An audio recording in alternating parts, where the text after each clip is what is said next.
Hi, everyone, and welcome back to Brian's Horror Corner, or welcome if you're new to my channel. Either way, make sure you hit that subscribe button if you haven't already. It'll really help me out.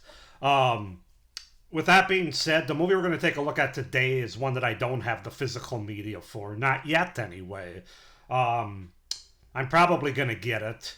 Um, but it's a movie, obviously, from 1981. I still got, what, three movies after this one for 1981 to review. But that movie is Demonoid, not to be confused with Inseminoid, which was another 1981 movie that I reviewed a few months ago as part of this series. But this is Demonoid, which I streamed off of YouTube from 1981. So let's just go ahead and get into it, talking about Demonoid, also known as Demonoid Messenger of Death. It's a 1981 Mexican supernatural horror film written, produced, and directed by Alfredo Zakaris, and based on a story by Zakaris.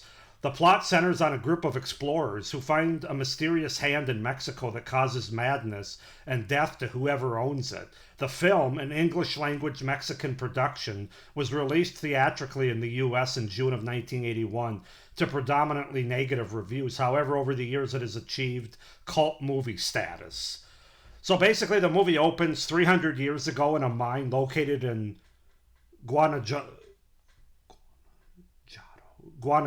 Mexico. A satanic cult built a temple where they sacrificed humans to the devil by cutting off their left hand of the victims. In the present day couple, Mark and Jennifer Baines explores the temple, where they find a small casket containing a severed hand, which they take back to their hotel room. Later that night, Mark opens the casket and is attacked and possessed by the hand. Fleeing to Las Vegas, he wins a fortune by gambling.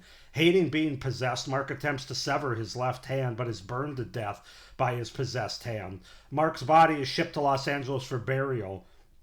Jennifer arrives at Father Cunningham's church where her husband is to be buried and warns the priest of that her husband might still be possessed, and requests that an autopsy be performed on the body. As they talk on the matter, Mark's severely charred corpse reanimates and bursts from his coffin and escapes. When Police Sergeant Leo Matson arrives to investigate the turn of events, he is attacked by Mark, who then severs his left hand by slamming it in the car door, after which Mark falls dead and the hand immediately possesses Matson. So that's a lot to go over. This movie kind of has a lot to go over. But yeah, that's the setup and the premise for the 1981 film Demonoid. As far as the cast goes, we have Samantha Eggar as Jennifer Baines, Stuart Whitman as Father Cunningham, Roy Jensen as Mark Baines, and Lou Saunders as Sergeant Lee Matson. Yeah, Leo Matson. So that's the setup, the premise, and the cast for the 1981 horror film, Mexican supernatural horror film Demonoid. This movie's pretty ridiculous, to be honest with you, but it's kind of one of those so bad it's good, or so bad it's entertaining at the very least. It's very schlocky. Just yeah, I don't know. You shouldn't like it. You shouldn't want it in your collection, but for some reason, it's almost so bad it's good. That's the best way to describe it. So let's just go ahead and get into it, starting with the things that I liked about Demonoid. I thought a lot of the practical effects were actually pretty well done, especially when you consider that this was a very low budget movie and sort of a B, if not C, horror type movie. I thought the hand crawling scenes specifically were effective as far as a practical effects standpoint goes. Obviously, this is way before CGI or anything, so everything had to be practical. But yeah, I was kind of surprised. The effects, well, not all being spectacular or anything, I thought for the most part they held up pretty well for this type of movie. So that's the first thing that I really liked. I thought some of the kills were pretty effective, like the one where one of the Vegas characters, that are one of our main characters, Mark, goes to Vegas. He gambles, he wins, and then there's a couple of characters that he meets there that kind of take him aside, let's just say. One of those characters, they get their face crushed or folded in basically by Mark with the possessed hand. And the cop also has his face ripped off by the severed hand that he's in, that's possessing him. The kills have some decent blood and gore effects as well. I thought that were pretty well done. Again, not overly spectacular, but good. good for this type of movie. Again, I'm grading on a lower end scale. When you watch this movie and you kind of know what it is, you'll understand why I'm giving it credit for that.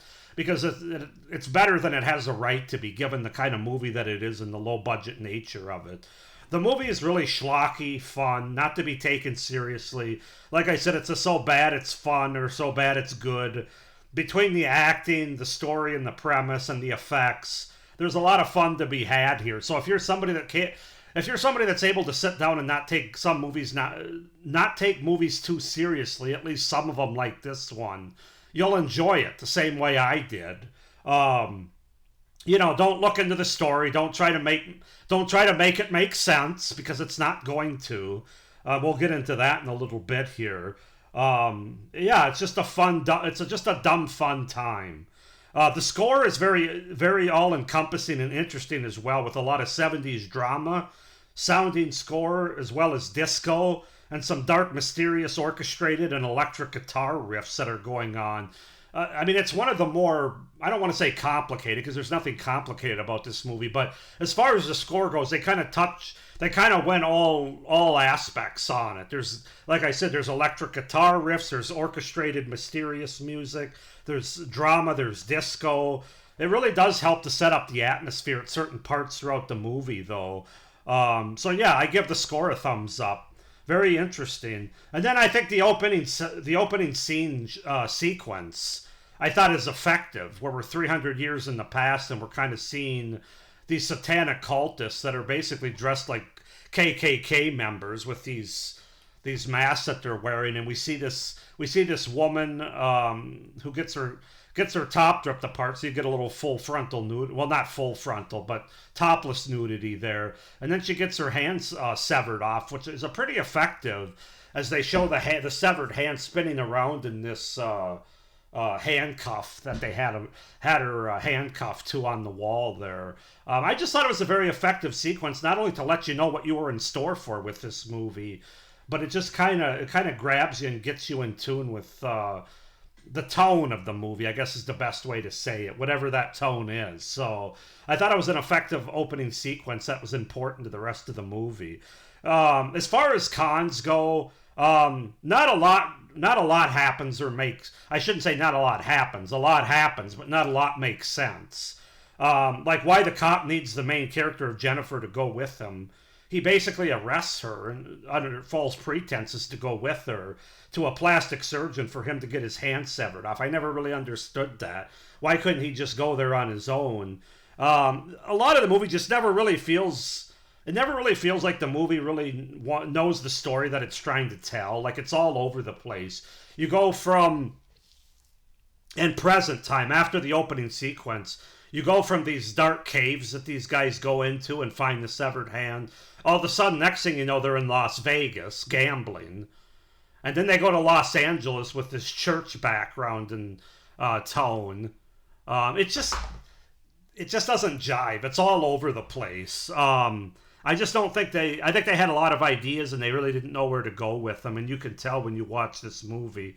It's not all that tight or cohesive, I guess is the best way to say it. Just never really feels like it knows what it wants to say. There are also some amateur movie making errors. Like, you can see a guy in the background that's not supposed to be there. Kind of at the beginning to the middle of the film when our character of Mark, he basically lights himself. Well, he doesn't light himself on fire. His possessed hand lights himself on fire. And he breaks out of this shed that he was in. That he was placed in by these other two Vegas characters that he met there that were basically trying to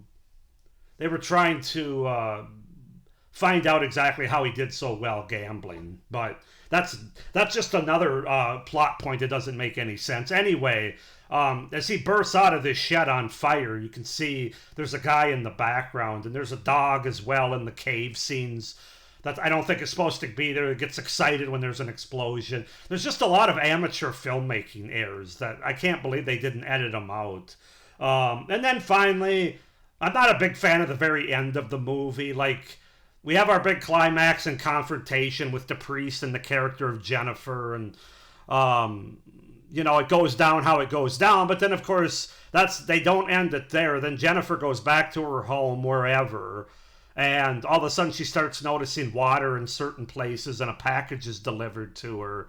Um, if you've seen the movie, you know, but basically, it's just an ending that doesn't need to be there, and it just kind of felt, again, like they didn't know what kind of story they wanted to tell. They also didn't know how they wanted to end the movie, and I think that they didn't end it soon enough. Now, it's only an 80-minute movie, so it's not like they're dragging it on to 2 hours or anything. It's less than an hour and a half, about an hour and 20 minutes. So that's another one of the reasons why I don't mind a schlocky movie like that, because it doesn't overstay its welcome.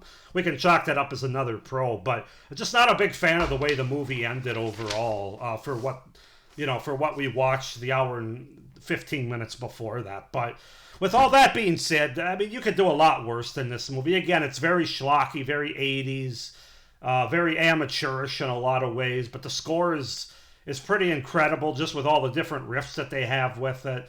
And it's fun. And I'm probably going to get the Vinegar Syndrome Blu-ray, because I looked and it's not that expensive. You can get it for 10 or 15 bucks. So this is just another schlocky 80s movie I wouldn't mind having in my collection, and I'll probably add it at some point. But I'm going to give this movie a 6.5 out of 10 overall. 6.5 out of 10 for Demonoid from 1981. Go ahead and comment down below what you guys think. If you've seen this movie, do you like it? Do you not? Comment down below.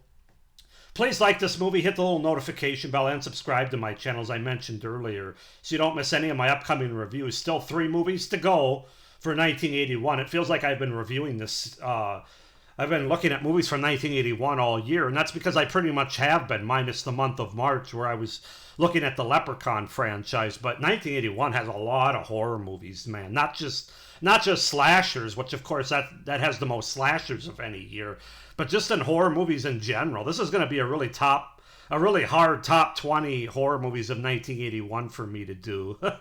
But we're not there yet. We still got 3 movies to go. With all that being said, as I'm losing my voice because I'm talking too much, with all that being said, I hope you're enjoying this 1980s horror series, 1981 specifically.